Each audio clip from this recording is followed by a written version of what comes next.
लोग पछताते मरते हैं कि कर ना पाए, और थोड़ा धन कमा लेते, और किसी स्त्री से प्रेम रचा लेते, और किसी पुरुष को पा लेते, और कोई पद पर पहुंच जाते। बस ऐसा ही गोरख धंधा मन में होता है। राम का नाम उठ ही नहीं पाता, काम ही घेरे रहता है। तो अगर काम वासना मरते वक्त बुरी तरह घेरे रहे तो दूसरे जन्म में बड़े जल्दी आ जाएगी। हम अपना जीवन अपने हाथों निर्मित करते हैं, जो हम मांगते हैं मिल जाता है, यही यहां उपद्रव है। सोच समझ के मांगना, जो मांगोगे मिल जाएगा, जो मांगोगे वो मिल ही जाता है, क्योंकि तुम ही बीज बोते हो, फिर तुम ही फसल काट लेते हो। मरते वक्त अगर काम वासना रही तो अगले जन्म में जल्दी ही काम वासना के बीज पक जाएंगे। अगर मरते वक्त राम की याद रही और काम का कोई भाव ना रहा तो अगले जन्म में ब्रह्मचर्य आसान हो जाए। राम के भाव में डूबा जो मरता है, उसने काम के बीज को दग्ध करने के लिए बड़ा उपाय कर लिया। वो देर तक ब्रह्मचर्य में जी सकेगा।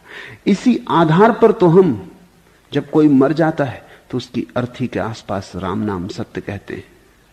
इसी आधार पर तो गंगा जल उसके मुंह में डालते हैं। वो खुद तो न कर पाए, वो तो शराब में रहे, गंगा जल जचा नहीं। वो खुद तो नाम न ले पाए, मरते आदमी के कान में हम